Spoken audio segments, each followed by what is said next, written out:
पढ़ेंगे crypto currency के बारे में। ठीक है, हम लोग जानेंगे कि क्रिप्टो करेंसी का डिफिनेशन के बारे में, क्रिप्टो करेंसी क्या होता है, क्रिप्टो करेंसी का काम क्या है, क्रिप्टो करेंसी के टाइप्स क्या क्या हैं, उसका एडवांटेज क्या है, उसका डिसएडवांटेजेस क्या है, और उसके बारे में थोड़ा सा वे फॉरवर्ड, मतलब कि वो कैसे आगे काम कर सकता है या उसका फ्यूचर क्या हो सकता है। ठीक है, सबसे पहले स्टार्ट करते हैं क्रिप्टो करेंसी है क्या। तो जैसे कि पता ही है, क्रिप्टो करेंसी एक ऐसा पैसा है या एक ऐसा करेंसी है जिसको बोल सकते हैं, जो कि फिजिकल नहीं है, मतलब जिसको आप छू नहीं सकते हैं। ठीक है, वो एक तरह का वर्चुअल करेंसी है या फिर डिजिटल करेंसी, मतलब वो बस आपको स्क्रीन पे दिखाई देगा। ठीक है, वो इतना ज़्यादा आपका ये है, सिक्योर है, इतना ज़्यादा वो मजबूत है, या इतना ज़्यादा वो आपका बिना मैनिपुलेट किया जा सकता है, मतलब जिसको मैनिपुलेट नहीं कर सकता है, वो ऐसा करेंसी है।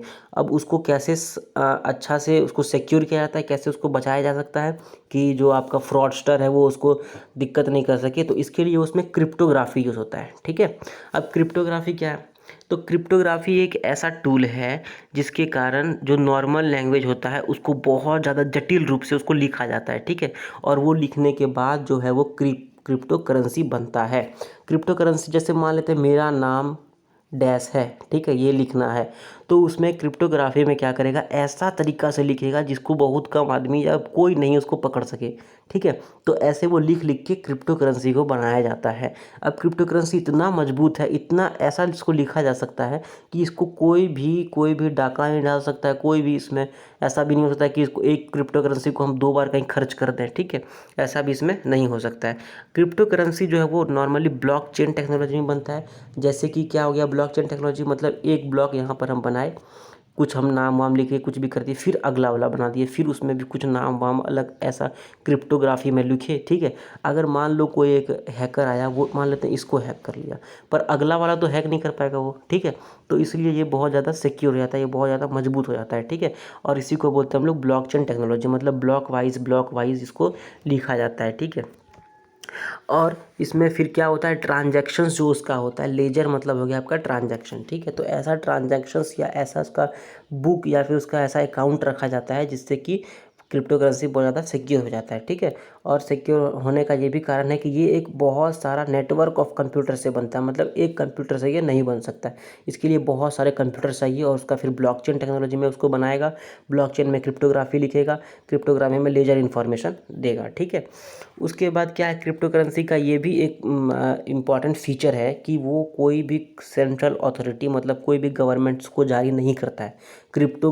करेंसी को कोई भी बना सकता है, लेकिन उसके लिए आपको बहुत ज़्यादा दिमाग, बहुत ज़्यादा मेहनत लगता है। ठीक है, क्रिप्टो करेंसी ऐसे हम बोले कैसे बनता है कि ब्लॉकचेन टेक्नोलॉजी से बनाएगा उसको, ब्लॉकचेन टेक्नोलॉजी में हर ब्लॉक में क्रिप्टोग्राफी में लेजर इन्फॉर्मेशन लिखेगा, तब बनेगा क्रिप्टो करेंसी, और एक क्रिप्टो करेंसी बनाने में लाखों करोड़ों ब्लॉक लगता है। ठीक है, तो समझ सकते हो कि कितना इसमें मेहनत है और कितना एक नेटवर्क ऑफ कंप्यूटर्स में चाहिए, मतलब एक कंप्यूटर से ये बन नहीं सकता है। तो क्योंकि कोई गवर्नमेंट्स को जारी नहीं करता, ना इंडिया के पास कोई क्रिप्टो करेंसी है फिलहाल, ना यूएसए के पास है, तो अगर कोई गवर्नमेंट्स को जारी नहीं करेगा तो इसमें गवर्नमेंट का हक नहीं होगा। ठीक है, तो अब इसमें गवर्नमेंट कुछ नहीं कर सकता है। ये क्रिप्टो करेंसी कैसे चलता है, तो इसमें अलग अलग आदमी इन्वेस्ट करता है। अब इन्वेस्ट जैसे बताया, बिटकॉइन में सबको इन्वेस्ट किया तो उसका दाम स्काई रॉकेट कर गया, उसका दाम बहुत ज़्यादा ऊपर हो गया। ठीक है, जब उसमें कोई इन्वेस्ट नहीं करेगा उसका दाम गिर जाएगा, मतलब ये टोटली मार्केट पे चलता है। ठीक है, ये इन्वेस्टर्स पे चलता है। ठीक है, अब क्रिप्टो करेंसी जैसे हम बताएं कि ये नॉर्मली, अब इसका हम लोग खर्चे कैसे करेंगे इसको। ठीक है, तो ये वर्चुअली खर्च होता है, इसमें हाथ में तो आएगा नहीं क्रिप्टो करेंसी, ये तो बस कंप्यूटर में रहता है। ठीक है, तो ये नॉर्मली वर्चुअली टोकन में खर्च होगा। ठीक है, आप ऑनलाइन ट्रांजैक्शन कर सकते हो क्रिप्टो करेंसी में। ठीक है, अब क्रिप्टो करेंसी में जैसे हम बताएं कि बहुत सारा एल्गोरिथम रहता है जो कि क्रिप्टोग्राफी टेक्निक से लिखा जाता है। ठीक है, अब चूंकि एल्गोरिदम इसमें बहुत ज़्यादा गंदा रहता है, बहुत खतरनाक एल्गोरिदम रहता है, इसलिए इसको पकड़ पाना बहुत ज़्यादा मुश्किल है। इसमें इलिप्टिकल कर्व इंस्क्रिप्शन कुछ कुछ हो सकता है। ठीक है, कुछ से कुछ हो सकता है इसमें, जहाँ पर इसको पकड़ना बहुत ज़्यादा मुश्किल बन जाता है। ठीक है, अब हम लोग देखते हैं कुछ कुछ क्रिप्टो करेंसी के प्रकार, मतलब टाइप्स कौन कौन से हैं। तो सबसे ज़्यादा जो मजबूत है वो है बिटकॉइन। ठीक है, बिटकॉइन सबसे ज़्यादा है। उसके बाद आपका एक इथेरियम करके है कोई है। ठीक है, अभी फिर नया आया डॉजी कॉइन करके आया है। ठीक है, फिर आपका ये फेसबुक का एक नया क्रिप्टो करेंसी आने वाला है, उसका नाम है लिब्रा। ठीक है, तो इस तरह कोई भी अपना क्रिप्टो करेंसी बना सकता है और उसको मार्केट में लॉन्च कर सकता है। ठीक है, है। अभी फ़िलहाल क्रिप्टो करेंसी का जो वर्ल्ड है, जो क्रिप्टो करेंसी का मार्केट है, उसका वैल्यू लगभग 1.5 ट्रिलियन डॉलर्स है, मतलब लगभग इंडिया के जो जीडीपी है उतना के बराबर, ठीक है, या उससे थोड़ा सा कम ही है, लेकिन 1.5 ट्रिलियन डॉलर इसका इकोनॉमी है। और इसमें बिटकॉइन जो सबसे पहला वाला था आपका, वो लगभग 60% मार्केट पूरा होल्ड किया हुआ है। सोचो बिटकॉइन का क्या मतलब पॉपुलैरिटी है, ठीक है। अब देखते हैं एडवांटेज। तो एडवांटेज में क्या है, क्रिप्टो करेंसी का क्या एडवांटेज है, जैसे हम बताए थे आपको कि क्रिप्टो करेंसी में आपको जो है सो हाथ में पैसा लाने का काम नहीं है, तो आप डायरेक्ट एक एक पार्टी से दूसरे पार्टी को क्रिप्टो करेंसी में भेज सकते हो। जैसे मेरे पास 5 रुपया क्रिप्टो करेंसी में है, ठीक है, दूसरा के पास 5 टका चाहिए, तो हम यहाँ से उसको डायरेक्ट भेज दिए। कोई गवर्नमेंट इसमें काम नहीं करेगा, ठीक है, कोई कुछ नहीं, कोई मीडिएटर नहीं है इसमें, डायरेक्ट 1 to 1, ठीक है, एकदम 1 to 1 काम होगा। जैसे मान लेते हैं हम गूगल पे से अपने अकाउंट से दूसरे को भेजें गूगल पे में, ठीक है, तो इसमें क्या हुआ, एसबीआई से गया, आरबीआई से गया, ठीक है, गवर्नमेंट देख रही है उसको। लेकिन क्रिप्टो करेंसी में ऐसा कुछ नहीं है। क्रिप्टो करेंसी में डायरेक्ट हम एक पार्टी से दूसरे पार्टी में भेज देंगे, तीसरे पार्टी का उसमें कोई भी ज़्यादा ज़रूरत नहीं है, ठीक है। और जैसे हम बताइए तो बहुत ज़्यादा सिक्योर है, क्योंकि इसमें क्रिप्टोग्राफी से लिखा गया सब कुछ, एल्गोरिदम अलग अलग है, बहुत ज़्यादा मजबूत है एल्गोरिदम, जिसको तोड़ना बहुत ज़्यादा मुश्किल हो जाता है, ठीक है।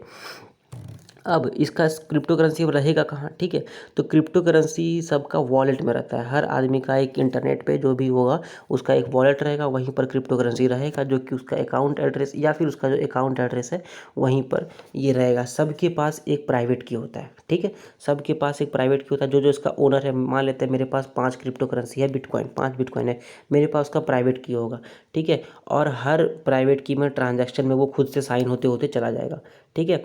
तो जो पब्लिक की है वो होगा उसका अकाउंट एड्रेस के लिए, और जैसे वो ट्रांजैक्शन करेगा वो एक प्राइवेट की होगा जो हर ओनर के पास है, और उसका ट्रांजैक्शन उससे साइन होते चला जाएगा, ठीक है। इससे जो है मतलब बहुत ज़्यादा ये सिक्योर हो जाएगा, और जो हैकर्स है वो लोग इसको जल्दी से पकड़ नहीं पाएगा, ठीक है।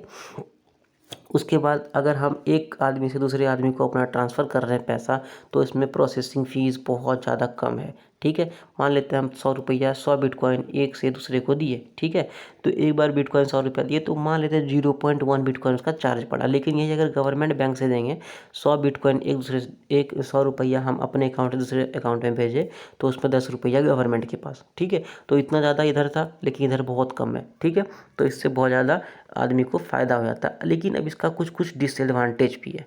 क्या डिसएडवांटेज है कि मान लेते हैं इसमें लगभग लगभग ये है कि किसी को पता नहीं है कि बिटकॉइन का कौन मालिक है, ठीक है। अब जब किसी को पता ही नहीं है कौन है बिटकॉइन का मालिक, तो इससे बहुत सारा इलीगल एक्टिविटीज़ हो सकता है, ठीक है, इससे मनी लॉन्ड्रिंग हो सकता है, इससे आदमी टैक्स इवेशन कर सकता है, मतलब गवर्नमेंट को टैक्स नहीं दे सकता है, जिससे गवर्नमेंट को चलाने में दिक्कत होगा, ठीक है।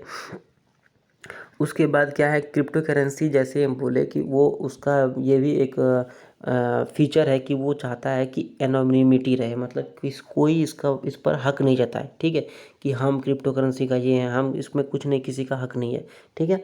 और ये जो है कि इससे क्या होगा, जो क्रिप्टो करेंसी का है वो प्रोटेक्शन बनेगा, ठीक है। और मान लेते हैं कि अगर कोई मनी लॉन्ड्रिंग किया या टैक्स इवेजन किया, किसी को टैक्स नहीं दिया गवर्नमेंट को, ठीक है, तो इससे क्या होगा, जो गवर्नमेंट है उसको पकड़ना बहुत मुश्किल हो जाएगा कि किसका बिटकॉइन था भाई, क्योंकि उसको तो समझ में नहीं आएगा कौन है इसका ओनर, ठीक है।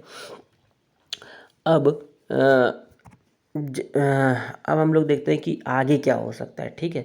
कुछ कुछ एक्सपर्ट जो है वो देख रहा है इसका फ्यूचर के बारे में क्या होगा। कुछ कुछ एक्सपर्ट्स की अगर माने तो कुछ कुछ एक्सपर्ट्स का अगर माने तो वो मानते हैं कि ब्लॉकचेन टेक्नोलॉजी जो है बहुत मस्त चीज़ है, इससे हम लोग अलग अलग चीज़ कर सकते हैं। जैसे कि फ्यूचर में जो वोटिंग होता है, जैसे हम लोग ईवीएम पे जाके वोट करते हैं, तो फ्यूचर में ऑनलाइन वोटिंग हो सकता है, ठीक है, क्योंकि क्रिप्टो करेंसी जैसे हम बताया बहुत ज़्यादा मुश्किल है इसको तोड़ना, तो यहाँ पर फ्रॉड का कोई चक्कर ही नहीं बनता। क्राउड फंडिंग हो सकता है, ठीक है।